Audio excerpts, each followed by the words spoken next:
सभी को जय माँ काली। कैसे हैं आप सभी लोग? आशा करती हूँ कि मेरी माँ की असीम कृपा आप सभी पे बरस रही होगी।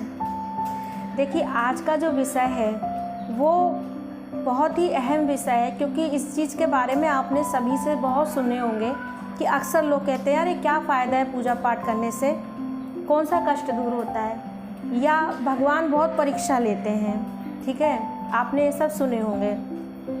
तो क्या ये सच है कि हम पूजा पाठ करते हैं तो भगवान परीक्षा लेते हैं तो कैसे लेते हैं? कैसे हमको पता चलेगा कि भगवान हमारी परीक्षा ले रहे हैं, और कैसे हम उस परीक्षा से आसानी से निकल सकते हैं? ठीक है, तो आज इसी विषय पे बात करेंगे। देखिए, सबसे पहले तो मैं आपको एक बात बता दूं, आप लोग समझिएगा कि क्या आप जब पढ़ाई करते थे तो क्या आपके स्कूल के टीचर आपकी परीक्षा नहीं लेते थे? तो परीक्षा वो क्यों लेते थे? परीक्षा वो इसलिए लेते थे ये जानने के लिए कि हमारा बच्चा, हमारा विद्यार्थी कितना काबिल हो गया है। क्या वो इस काबिल है कि वो आगे जा सके? क्या वो इस काबिल है कि वो आगे बढ़ सके? तो वैसे ही जब हम पूजा पाठ शुरू करते हैं तो हमारे जो इष्ट होते हैं या हम जिनकी भी पूजा करते हैं, पाठ करते हैं, मान लीजिए हम चाहे शिव जी की कर रहे हैं या हम माँ की करते हैं, तो वो परीक्षा ज़रूर, कोई भी देवी देवता की अगर आप मन से पूजा करेंगे तो वो आपकी परीक्षा ज़रूर लेंगे, ज़रूर परीक्षा लेंगे आपकी। और जबकि अगर ऐसा नहीं है कि जो पूजा पाठ नहीं करते हैं तो उनका जीवन जो है वो बिना परीक्षा, उनके साथ भी होता है, लेकिन उनको ये समझ नहीं आता है। और जो भक्ति मार्ग में होते हैं उनको ये चीज़, भक्ति मार्ग वालों को समझ में आता है कि जो परीक्षा चल रही है तो वो कैसे चल रही है और उस परीक्षा से हम कैसे निकल सकते हैं। देखिए, कुछ तो हमारे जो प्रारब्ध होते हैं, जो हमारे कर्म होते हैं, वो उनका फल जो होता है, जो जन्मों जन्मों के कर्म हैं, उन कर्मों का फल हमको भुगतना ही पड़ता है। ये आप सभी से सुनोगे, बड़े बड़े महान ऋषि मुनि, आप जाएंगे, बड़े बड़े संत हैं तो आप उनके मुख से ये बात ज़रूर सुने होंगे कि हमें अपने कर्मों का फल तो भुगतना ही पड़ता है। तो कब भुगतना पड़ता है? क्या सारा जीवन भुगतना पड़ता है? देखिए, जब आप भक्ति, यही अंतर है, आप ध्यान से सुनिएगा।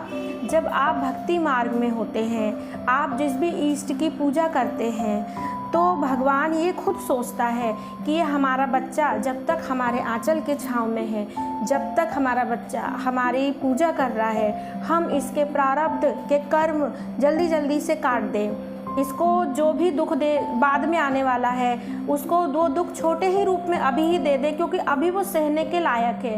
क्यों सहने के लायक है? क्योंकि अभी उसके पास भक्ति का बल है, और उस भक्ति के बल से वो उस परीक्षा को पार कर जाएगा। इसीलिए जब हम पूजा पाठ करना शुरू करते हैं तो हम पे परेशानियां एकदम से अचानक से ज़रूर ज़्यादा आने लगती हैं, और हमें ये लगता है कि हम तो बस पूजा पाठ कर रहे हैं, इसी के लिए परेशानी आ रही है। लेकिन ऐसा नहीं होता है। ये परेशानियां आपके जीवन में फिर भी आती, वो बाद में आती जब आप उसको सहने के लायक नहीं रहते, जब आपके पास भक्ति का बल नहीं रहता। लेकिन अब आपके पास अभी क्या है? भक्ति का बल है, तो आप उस परीक्षाओं से क्या हो सकते हैं? निकल सकते हैं, क्योंकि आपके पास भगवान का सहारा। इसीलिए भक्ति के समय पे या भगवान की पूजा के समय पे आपके साथ परेशानियां ज़्यादा आती हैं। और फिर हमको अगर झेलना ही है तो क्यों ना हम भगवान के सहारे में झेलें। तो लेकिन ऐसा नहीं है कि आपकी परीक्षा अगर ईश्वर ले रहा है तो आपको अकेला छोड़ देता है, नहीं। आपकी जब तक परीक्षा चलती है तब तक आपके इष्ट आपके साथ होते हैं, आपके साथ होते, वो सब देखते हैं कि मेरा बच्चा है वो परेशानी में है, इस समय अपने कर्मों का जो फल है वो भोग रहा है, वो परीक्षा से अपनी गुजर रहा है, तो लेकिन मैं उसके साथ हूँ। हमेशा देखते हैं जहाँ आप बहुत ज़्यादा लड़खड़ा जाएंगे या जहाँ आप बहुत ज़्यादा डाउन फील करने लगेंगे कि अरे अभी क्या होगा, अभी तो बिल्कुल, वहाँ आपके इष्ट आपको आकर ज़रूर संभालते हैं। अब हम करते हैं माँ काली की बात कि माँ काली कैसे परीक्षा लेती है। माँ काली की परीक्षा जैसी माँ है वैसी उनकी परीक्षा है। माँ अपने भक्तों को भी बहुत कठोर उसमें देखती हैं कि कितना मेरा बच्चा कठोर है, कितने वो सह सकता है, बर्दाश्त कर सकता है। लेकिन माँ बहुत ममतामयी है, वो हमेशा साथ भी रहती हैं परीक्षा के समय।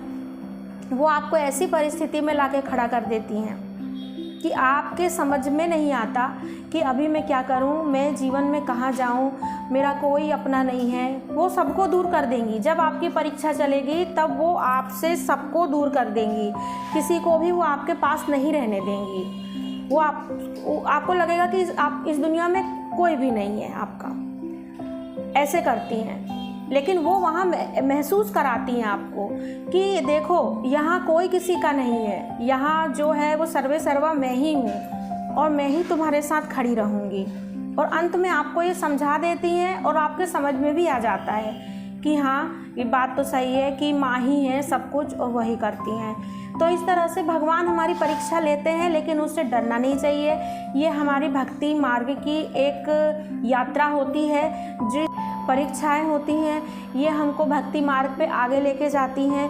और हमारा जो आगे का समय होता है, जो समय हमारा शायद हम भक्ति नहीं करते और बाद में बहुत कठिन हो जाता, वो समय हमारा जो है माँ, हमारे इष्ट, हमारे भगवान, वो समय हमारा बहुत ही अच्छे से, हमारा वो समय जिस समय में सबको बहुत लोगों की ज़रूरत होती है, आप लोग सब समझ रहे होंगे कि एक ऐसा समय अवस्था आती है कि वो अवस्था में आपको भगवान आके खड़ा हो जाता है सहारा देने के लिए। तो आप लोग परीक्षा से नहीं घबराइए, आप लोग प्लीज़ आप भक्ति मार्ग पे चलना शुरू कीजिए। आप सबसे पहले अपने इष्ट कुल देवी देवता को साथ लीजिए और चलिए, देखिए आपके जीवन में कितना ज़्यादा परिवर्तन आएगा। दुख जरूर आएंगे, परेशानियां, मैं ये बिल्कुल नहीं कहूँगी कि दुख नहीं आएंगे। दुख तो भक्तों को तो पूरा जीवन रहना रहता है, लेकिन आप उस दुख से कैसे निकलते जाएंगे, जन्मों जन्मों के कर्म आपके कट जाएंगे। उम्मीद करती हूँ मेरी जानकारी आपको अच्छी लगी होगी। मेरे चैनल को लाइक एंड सब्सक्राइब जरूर कीजिएगा। जय माँ काली।